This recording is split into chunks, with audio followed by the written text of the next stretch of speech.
Y como les decía, vamos el día de hoy a trabajar sobre las escalas de representación. Entonces, ustedes saben que un objeto, todo objeto, ¿no es cierto?, puede ser representado en base a su realidad, ¿no es cierto? Entonces, yo aquí en esta pizarra de Zoom les voy a hacer lo que en teoría sería el perfil de mi celular, ¿no es cierto? Yo tengo un teléfono celular de los comúnmente modernos, ¿no es cierto? Y si yo le quisiera dibujar aquí en Zoom solo su perfil, no le vamos a hacer con mucho detalle, vamos a decir que el teléfono es más o menos de este tamaño, ¿no es cierto? Ustedes saben que hoy por hoy los teléfonos, la gran mayoría tienen una forma rectangular y más o menos tiene el tamaño que vemos en pantalla, ¿no es cierto? Entonces, cuando yo hago un diseño con las mismas medidas del objeto en su realidad, nosotros estamos utilizando lo que se denomina una escala natural, ¿no es cierto? Una escala natural de representación. Entonces, anotemos aquí, escala natural de representación. A ver, déjenme acomodo el idioma por acá. Estamos en idioma inglés. Ya, ahí sí, para poder poner las tildes sobre todo. Muy bien. Entonces, esta es una escala natural de representación. Y a esta escala natural se le dice que es una escala 1 a 1. Y se lee de hecho así. Esta expresión 1, 2.1 en diseño se lee escala 1 a 1. ¿Qué es esta escala 1 a 1? Bueno, esto tiene su razón de ser. Entonces, saquemos una flechita por acá, ¿no es cierto? Y saquemos otra flechita por acá. El primer número 1, ¿no es cierto? El 1 de la izquierda, si es que le quieren llamar así, es las medidas del dibujo, ¿correcto? Estas son las medidas del dibujo. Vamos a coger esto aquí, cuadrarlo un poquito más. Y el otro número 1, el número de la derecha, estas son las medidas del objeto, ¿correcto? Medidas del objeto. Entonces, ¿qué quiere decir a la larga esta escala de representación 1 a 1? Quiere decir que cada medida del objeto, cada unidad de medida del objeto es equivalente a una unidad de medida, perdón, reitero, cada medida del dibujo, cada unidad de medida del dibujo es equivalente a una unidad de la medida del objeto, ¿no es cierto? O sea, el diseño, el dibujo, la representación es del mismo tamaño de lo que fuese el objeto en la realidad, ¿no es cierto? Y a esta escala se le conoce como la escala natural de representación.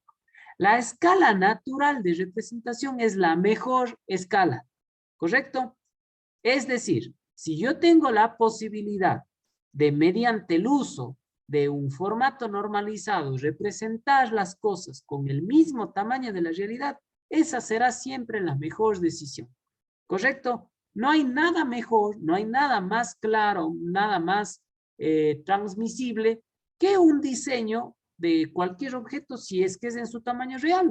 ¿Por qué razón? Porque esto le permite al intérprete de ese plano, de ese diseño, tener una mejor concepción de lo que nosotros estamos justamente diseñando, ¿correcto? Entonces, recuerden eso. Puede ser que aquí en el futuro yo les mande a hacer algún trabajo de representación y no les especifique como tal que quiero que hagan en una o en otra escala. Entonces, siempre su parámetro de decisión tiene que ser, bueno, ¿puedo hacerlo en escala natural?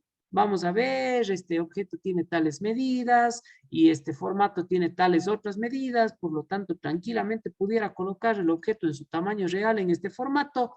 Perfecto, por ahí me voy. Esa va a ser mi decisión. ¿Estamos? Entonces, la escala natural es la mejor decisión que uno puede tomar al momento de ejecutar un diseño. Ahora, ustedes saben que a veces los objetos son en exceso grandes, ¿no es cierto? Por más que yo utilice el formato más grande, no me va a entrar, no me va a permitir representar ese objeto en un formato normalizado por su tamaño. Entonces vamos a suponer que ese es el caso y ahora yo voy a dibujar mi celular, pero le voy a reducir un poco en tamaño, entonces yo cojo y le represento así. ¿Está bien? Digo, este es el dibujo ahora de mi celular.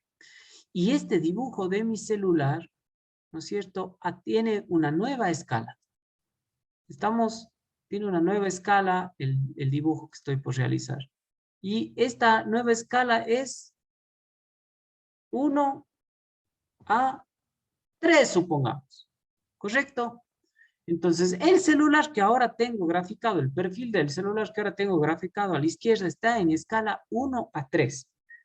Nuevamente recuerdo que el numerito de la izquierda representa las medidas del dibujo y el numerito de la derecha representa las medidas del objeto. Por lo tanto, quiere decir que este celular chiquito que yo he graficado ahí, ¿no es cierto?, es la tercera parte de lo que fuese en la realidad. O sea, ¿cómo es esto? Quiere decir que por cada unidad que yo grafico en mi diseño, en realidad estoy representando 3 unidades de la realidad.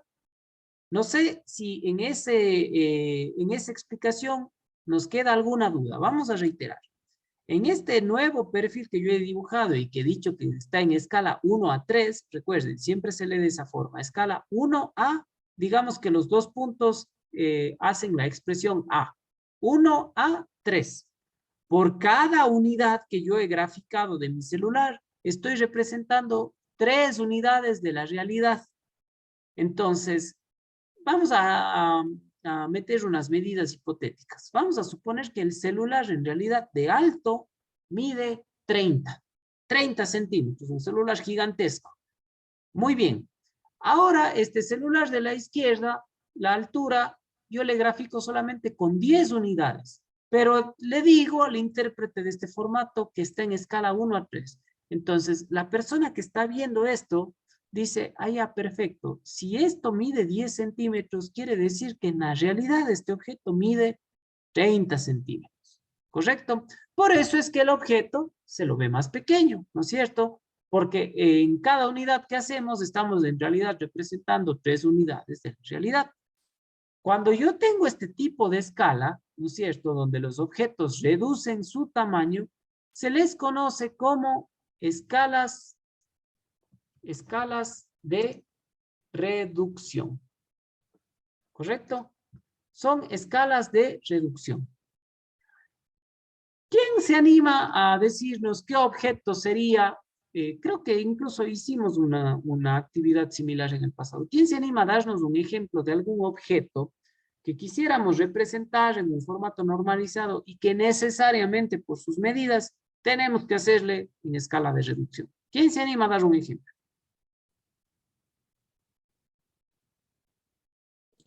Puede ser un plano Un plano, ¿pero de qué? de una construcción de casa.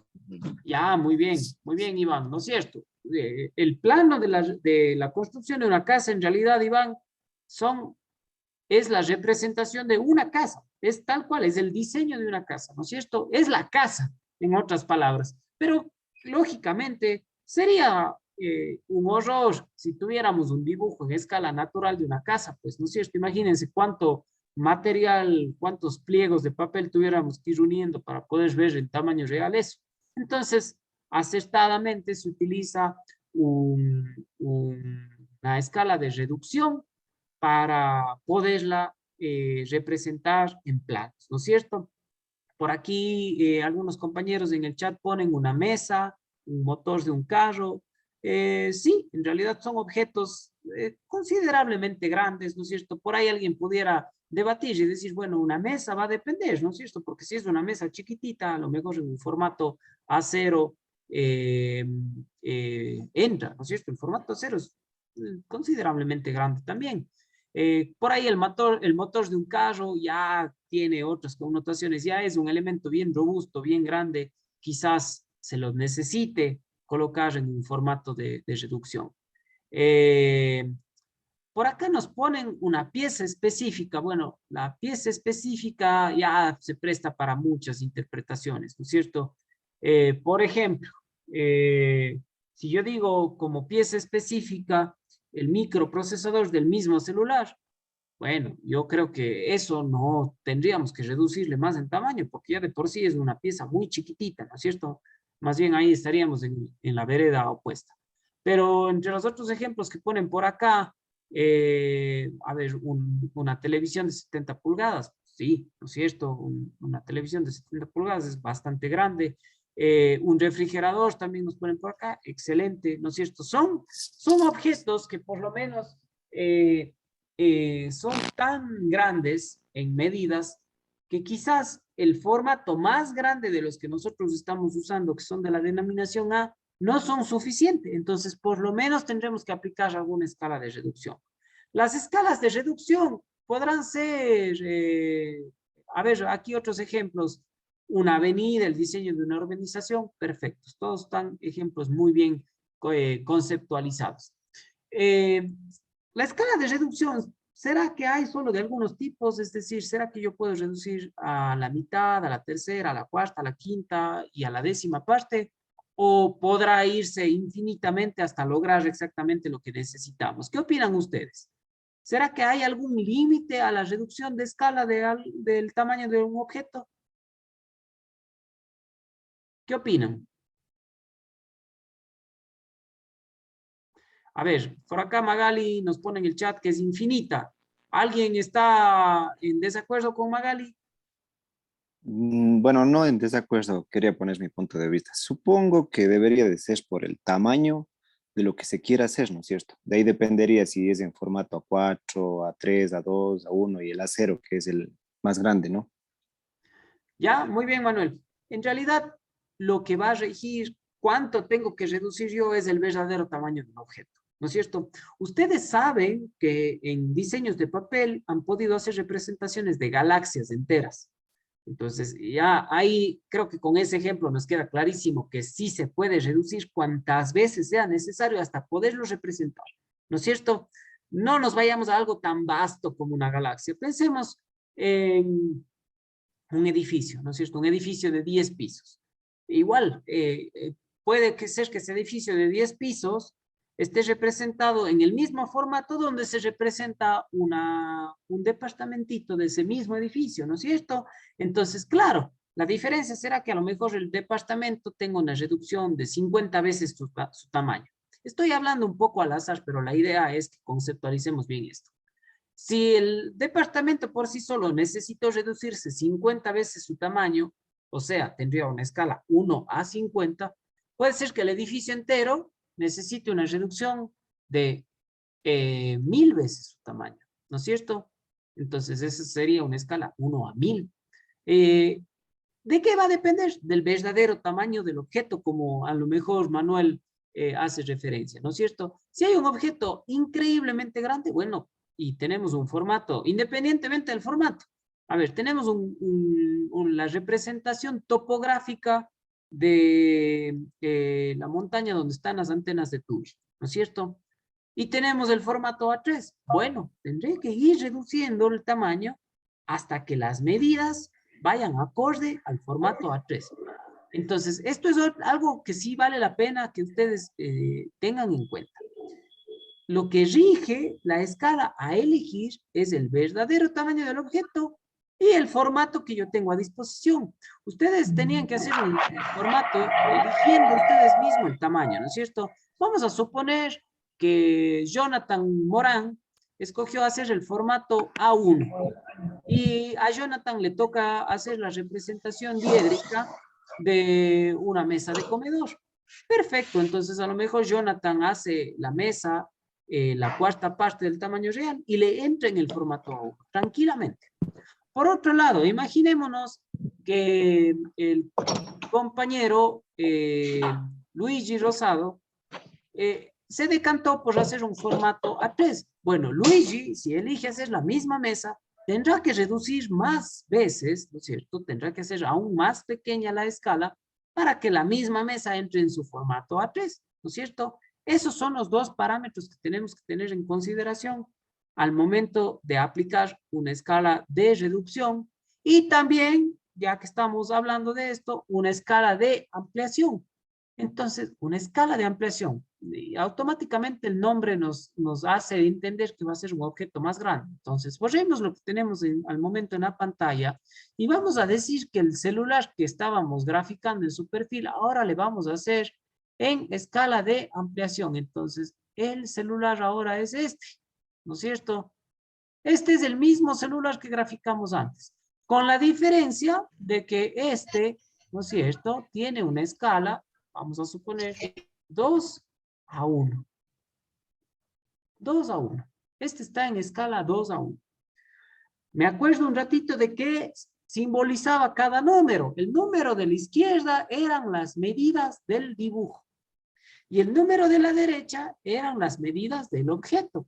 Entonces, si cada 2 unidades del dibujo representan una unidad del objeto, yo estoy haciendo una escala de ampliación. Es decir, estoy haciendo el objeto más grande de lo que en verdad es.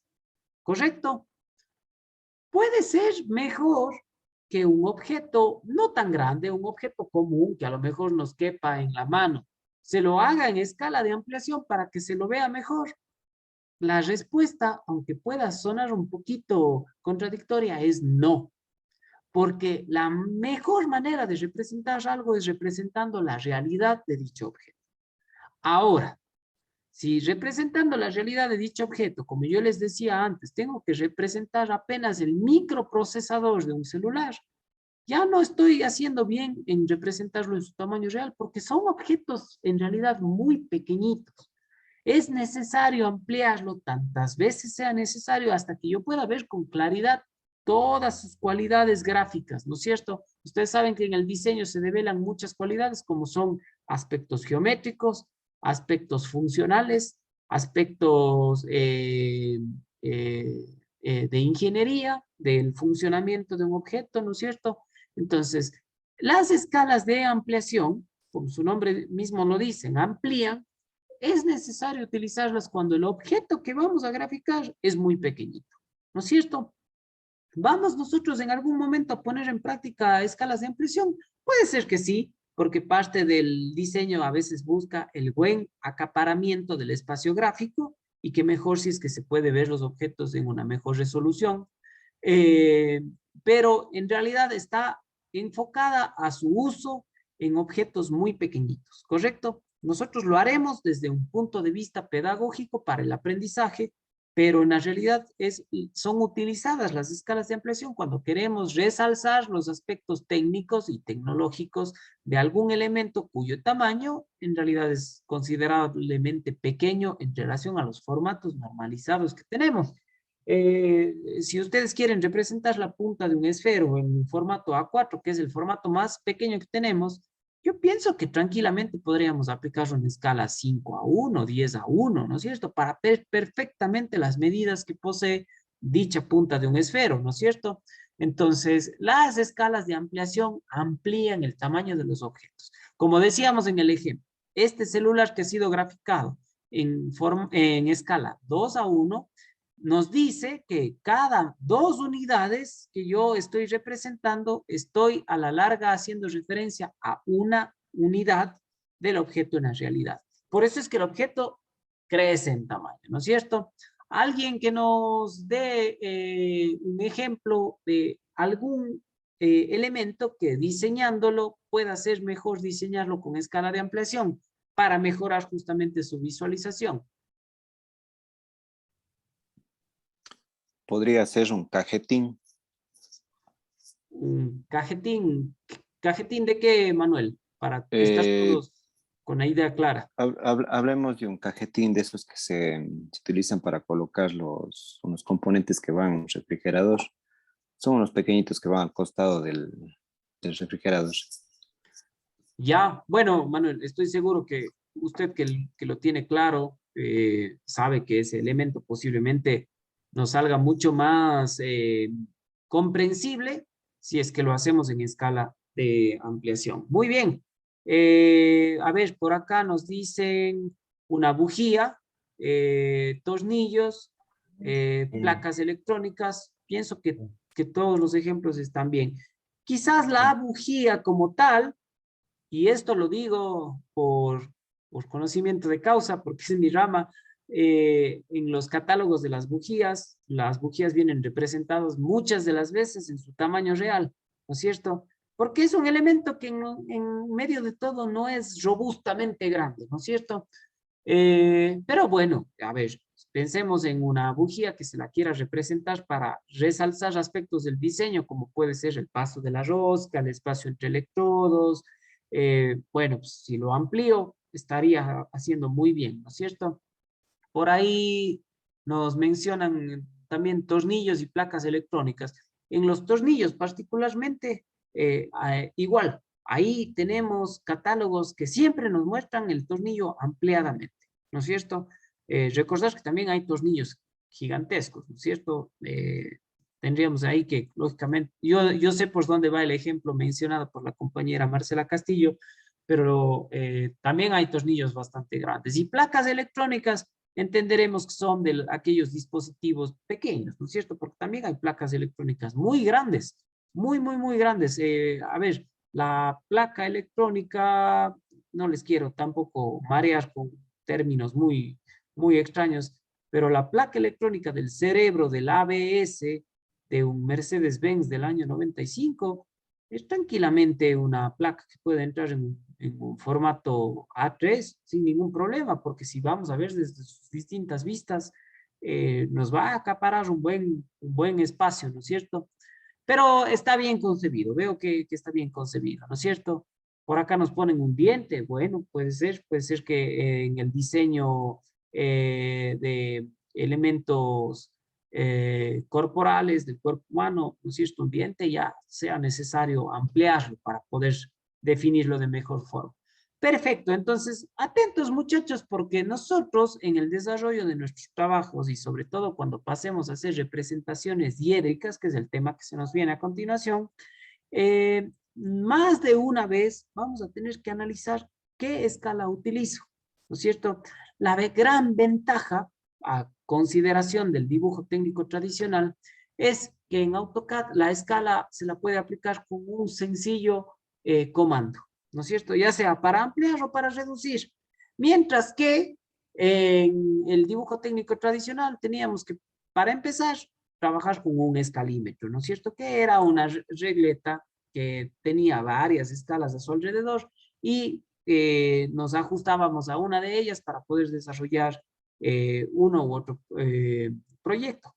Lo malo es que cuando se hacían escalas de ampliación, no obteníamos un escalímetro que crezca en tamaño tampoco para poder hacer trazos muy largos. Entonces teníamos que ir uniendo trazos y eso era en realidad un verdadero problema. Para finalizar esta clase, porque creo que está bien concebido el tema de las escalas y qué objetos son más proclives a usarse en escala de reducción y qué objetos son más proclives a usarse en escala de ampliación, ¿no es cierto? Pongamos y recordemos que esto sería una escala de ampliación, ¿no es cierto? Bueno, entonces, les decía, un aspecto adicional para redondear todo este tema. Las escalas en AutoCAD, como les decía, son muy sencillas, pero no manejan este formato. Es decir, yo no puedo en ningún lugar del AutoCAD decir que quiero una escala 2:1 o 2.1, ¿no es cierto? AutoCAD no reconoce eso. Lo que AutoCAD reconoce es un factor de escala. Chuta. Entonces, ¿cómo hacemos si es que todo lo que habló el profesor no se puede poner tal cual en AutoCAD? Es muy sencillo. El factor de escala no es más que realizar la operación matemática que envuelve una escala. Entonces, vamos a elaborar esta idea.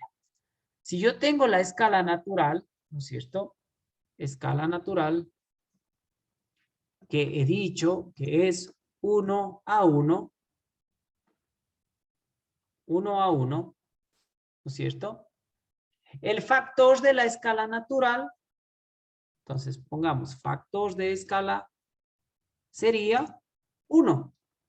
¿Por qué el factor de escala, este FE, vamos a definirle como factor de escala es 1? Porque hacemos la operación de tener una escala 1:1. A ver, si yo tengo 1 dividido para 1, ¿cuánto me da? 1. Entonces, estos dos puntos, ustedes saben que matemáticamente también describen una razón. Por lo tanto, si yo ejecuto esa razón, la operación como resultado me da 1. Si yo tengo, ¿no es cierto? Consecuentemente con esto, si yo tengo una escala de reducción, y pongamos hipotéticamente una escala 1 a 5, ¿no es cierto? Una escala de reducción 1 a 5. Eso quiere decir que el factor de escala, de esa escala de reducción, sería llevar a cabo la operación. Si yo tengo 1 dividido para 5, la respuesta será 0.20. Entonces, el factor de escala de la escala de reducción 1 a 5 ha sido 0.20. ¿Y cómo lo obtuve? Sencillo, dividiendo 1 para 5, ¿no es cierto? Y finalmente, ¿no es cierto? Y en detrimento de todo lo que hemos dicho, una escala de ampliación, pensemos en una escala de ampliación 4 a 1, ¿no es cierto? 4 a 1. Esta es una escala de ampliación 4 a 1. Tendrá por factor de escala, ustedes mismos díganme, ¿cuál sería el factor de escala de una escala de ampliación 4 a 1? 0.25. Otro, 25. A ver, piénsenle bien. ¿Alguien dijo la respuesta correcta? Sería 4, ¿no es cierto? No olviden que esto es una razón. Entonces, si yo divido 4 para 1, la respuesta es 4, ¿no es cierto? Entonces, el factor de escala de una escala de ampliación 4 a 1 sería 4. En resumidas cuentas, ¿cómo hago para llevar la escala que necesito al AutoCAD? Obtengo el factor de escala. ¿Y cómo obtengo el factor de escala? Haciendo la operación matemática que envuelve a la escala que quiero utilizar. ¿Qué operación matemática? La operación de dividir. Dividir la medida del dibujo para la medida del objeto en la realidad. Cuando sea una escala de reducción, siempre el factor de escala va a ser un número inferior a 1. Y cuando sea una escala de ampliación, el factor de escala naturalmente siempre será mayor a 1. Porque la escala natural es la única que puede ser 1. ¿Está bien? No sé si nos queda clara esa idea o a alguien le queda todavía alguna duda. Clarísima.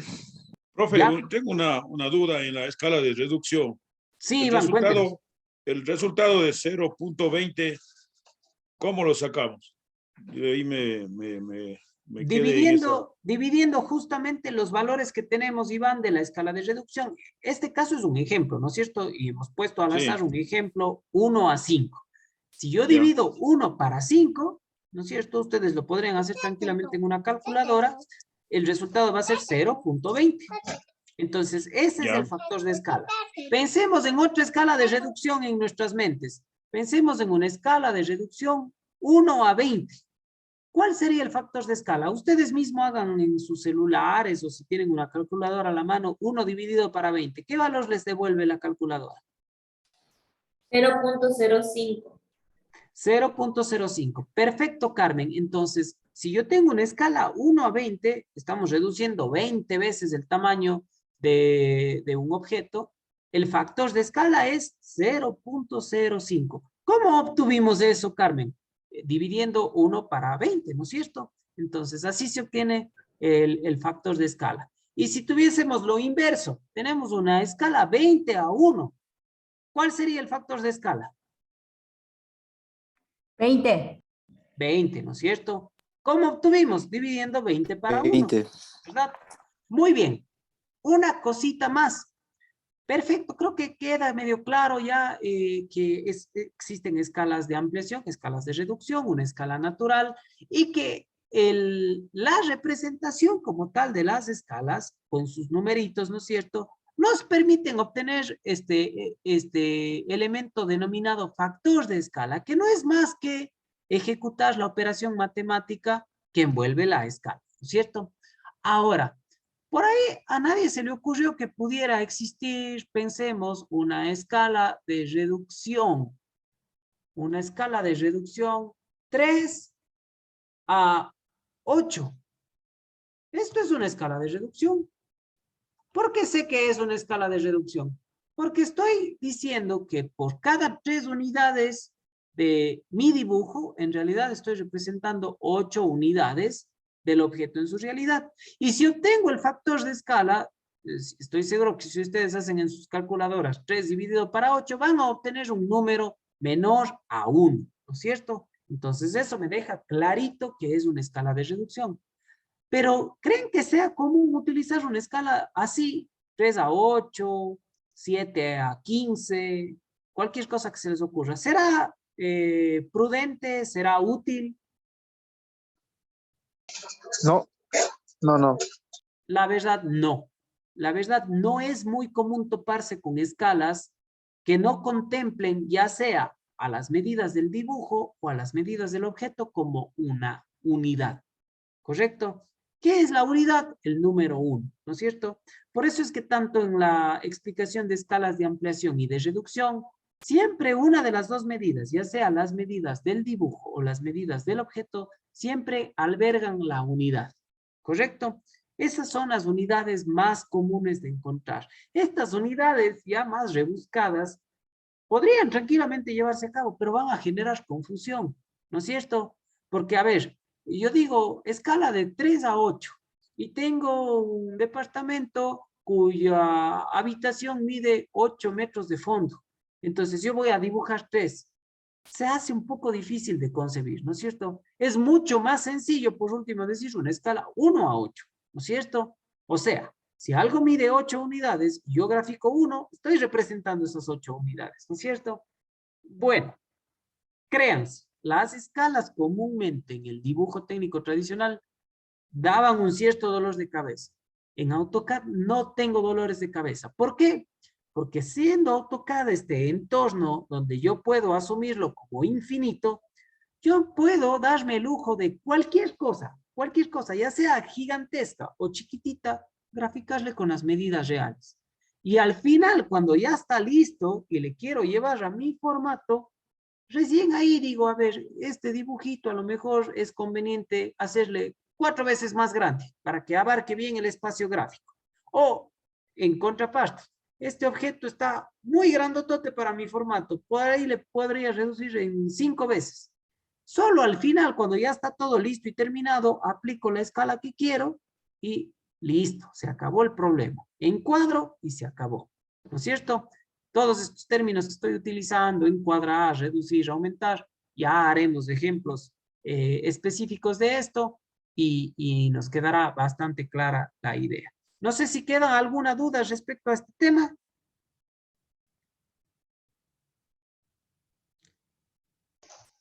No, Bueno, no, profe, todo claro me por mi complace parte. saber que está bastante claro. Bueno, en honor al tiempo, entonces, vamos a dejar la clase hasta ahí. La clase del día jueves vamos a hacer una explicación de construcciones geométricas y modificaciones en el AutoCAD. Va a ser una clase que nuevamente la trabajemos 100% en el AutoCAD. Y dependiendo de cómo avancemos en esa clase, pasaremos al siguiente tema, que es la representación diédrica de objetos, la cual la desarrollaremos con mucha paciencia para que les quede claro a absolutamente todos, porque esa es la base fundamental de cualquier operación del diseño. ¿Está bien? Un gusto tenerles a todos por acá. Les agradezco mucho su presencia, su esfuerzo. Vamos a sacarle réditos al mismo durante el transcurso de nuestras clases y esperemos que al final todo lo que estamos aprendiendo nos sea de mucha utilidad. Un fuerte abrazo para todos, que la semana sea de profundos éxitos y nos veríamos el día jueves. Magali, antes de despedirnos, ¿tenía alguna duda?